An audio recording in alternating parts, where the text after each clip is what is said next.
iRobot invented the Roomba, so is its newest floorbot, the iRobot Combo J9 Plus, still a market leader? The company has made some possibly curious choices about how this bot works, so in this hands-on review, I'll try it out, show you what it's good at and what it won't do, and I'll explain why this mopping miss may actually not be anything to worry about. Plus, I talked to iRobot about this bot, and they gave me some pretty interesting insight about why it does and doesn't include some popular floor robot features. Let's start with what you get. This is iRobot's first foray into a fully automated vacuum and mopping combo unit, since you do need to swap the bins or fill the water manually in some of its other bots. The Roomba Combo J9 robot itself has a very unique design where the mopping plate actually lives on top of the robot on a set of articulating arms. When the robot detects that it needs to begin mopping, it lifts the mop and the plate off its own back and settles it under its backside. The Roomba Combo J9 Plus comes with an automatic dustbin emptying and water refilling station that can manage some of the maintenance for you, and the plus in the name denotes that it has this auto-emptying base. Now, I will say the base station is both compact and really nicely designed, using what appears to be a wood grain top to help it blend into your space a little better. By the way, the iRobot J9 Plus is the vacuum-only version of this bot, in case you're wondering. Combo in the name actually indicates that the robot can mop, while the plus denotes it has an auto-emptying base station. It is worth touching on what you won't get with this unit, particularly because some of the features are extremely common on robot competitors. The base station is smaller here because it has a more limited feature set. The mopping plate is not going to be cleaned or dried by the dock. It's up to you to keep that mopping pad tidy. I recently had the opportunity to talk to the iRobot team about this new floorbot. iRobot tells me you won't find auto washing of the mopping pad for a couple of reasons. Primarily that the company feels self-cleaning base stations get to be kind of nasty and dirty themselves after a few days or weeks of self-cleaning, and the company is trying to figure out if it can do better. iRobot says the company has instead been prioritizing dirt and dust pickup and making their robots the absolute best at vacuuming. They've developed some pretty impressive vacuuming and dirt detection features and even improved things like object recognition and hazard avoidance. Roombas can detect and also avoid pet poop, by the way, if you need that. That was something the company was already extraordinarily good at, was that object detection and recognition. So the question I have is, does that hyper focus on vacuuming mean the robot is not going to be as good at mopping? We'll find out momentarily in my cleaning tests. There's also something else you should know before we get too much further. This robot has only two settings. It will vacuum and mop together, but there is no mop only setting. Within a few days, I found this extremely disappointing, but we'll get to more on this and why I think it's a problem coming up. Setting up your Roomba is going to be an easy process. I've set up quite a few floor cleaners from iRobot and have always found the experience fast and easy. You'll use the iRobot app to connect to your home's Wi-Fi network, and the app is easy to follow and it'll take you through the process step by step. I was ready to roll in just a couple of minutes. Inside the base station is a water tank you'll need to fill, and the small cabinet also holds extra dust bags and the central dustbin.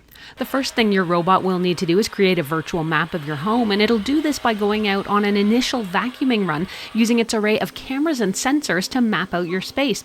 I had a really accurate virtual map on the first day within about 90 minutes. With that map, you can schedule room-specific cleanings, find your robot at any time, or even create no-go zones, and the app makes all of this really easy, even for newbies. Let's get to how well the Combo J9 Plus here cleans, and we'll start with a closer look at the mop.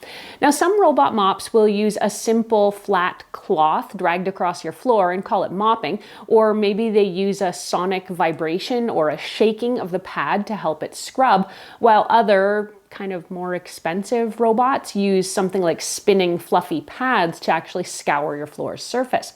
The Roomba J9 Plus here appears to have tried to find a middle ground of sorts. The Combo J9 Plus uses a narrow, crescent-shaped flat pad with a microfiber cloth for its mopping. There is obviously no spinning and no vibration here, but iRobot says the bot instead uses what's called Smart Scrub, which combines downward pressure on the mopping pad with a back and forth motion over stains that it detects with its cameras and sensors. You can see it in action here. The bot runs back and forth over the floor, overlapping its motion to rub stains and spills away. This, combined with the downward pressure on the pad, is what should be able to scrub off even dried-on spills and dribbles. Now, with that said, you don't get to decide when and where your robot is going to do the mopping. The robot does it for you. That's because iRobot says the dirt detection features are so robust, you shouldn't even have to intervene. The cameras and sensors in the bot combine to create what's called Dirt Detective, where the bot is supposed to be able to spot extra dirty areas. But in truth, there were quite a few times when I had drips and dribbles on the kitchen floor that I just wanted taken care of, and I had to wait for the robot to figure out when to mop on its own. This usually followed a bout of vacuuming, meaning it was more often than not just faster and easier for me to wipe up small spills with a cloth, which honestly is probably true of a lot of floor bots anyway. All right, let's get to the cleaning tests. Every time I test out a robot vacuum, they all go through the same cleaning tests. For mopping, I'll spill drips and dribbles on the floor of things like coffee, soy sauce, or juice. I'll let some of these dry to see how well the robot's able to scrub up dried-on messes. When it comes to the vacuuming, I will also sprinkle finer things like flour or sugar, middle-sized bits like rice or oatmeal, and larger cracker pieces on both carpet and hard floors to test the suction. As you can see with the mopping, the Combo J9 Plus was okay at wiping up small damp spills, depending what they were, but sometimes the mopping pad wasn't saturated enough to completely clean a spot and it would kind of smear things around. I'd give it about an 8 out of 10 on wet spills. With dried-on spills, I can say the Smart Scrub feature made a huge difference. I let it tackle a dried-on coffee spill on the floor on just a single pass setting. As you can see here, it did quite a poor job and left most of the spill behind. When I sent it back to the same area with the Smart Scrub feature enabled, it was easily able to scour away the entire area, including a really large dried spill I made accidentally and didn't think it would get. By the time the Combo J9 Plus was completely finished, the floor was spotless.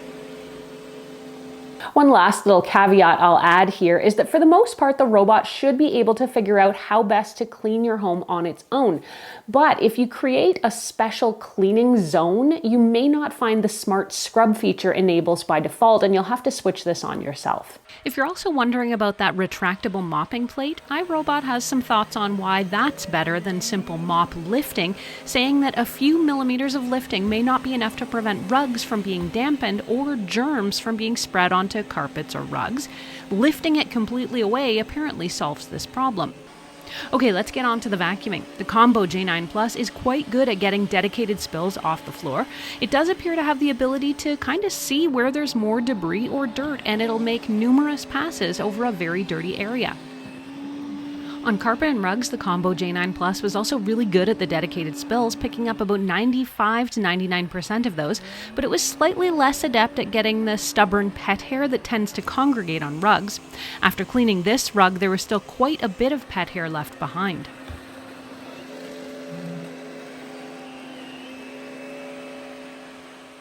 One of the features that's really interesting about the Combo J9 Plus is what's called Dirt Detective. Dirt Detective creates a cleaning plan for your home based on how often each room is cleaned by your robot and how frequently dirt is detected in each room.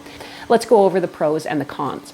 On the pro side, the design of the base station is quite nice and the auto mop refilling is helpful, as is the auto emptying of the dustbin. Obstacle avoidance and hazard recognition are both outstanding, and there was not one time where the bot got stuck and I had to rescue it. That's not to say this robot doesn't have any downside. In the end, they may or may not be deal breakers for you, but they are things I think you should be aware of. For starters, you can't just ask your robot to go out and mop. It's going to decide where and how it cleans, and it does lack a mop-only option. And I did find that it struggled suctioning up finer pet hair out of plusher rugs and left quite a bit behind, something I think can be remedied by maybe asking for it to do an extra cleaning pass. There is no automatic cleaning of the mopping pad on this bot, and after a while it did actually start to smell and get kind of musty and mildewy. My recommendation would be to wash the pad every few days. The other downside for some folks is going to be the high price. Recommended retail price is about $17.99 Canadian or $13.99 US, though I have seen them on sale for a lot less. If you spend just a smidge more, you could upgrade to a floor cleaning robot that does have more self-cleaning and mop washing and drying features if you want. Even so, taking a look at this bot on its own merits, it's a pretty capable and thorough floor bot that does a really good job. I can recommend the iRobot Combo J9 Plus to you, and it is now my top pick for iRobot floorbots. You can get one from iRobot, home goods stores, and also from Amazon. And if you want to see what else is out there, you can check out a robot that will fully wash and dry its mopping pads and a lot more. I'm talking about the Ecovacs Dbot X2 Omni, or see why I'm not a fan of iRobot's much cheaper floorbot right now.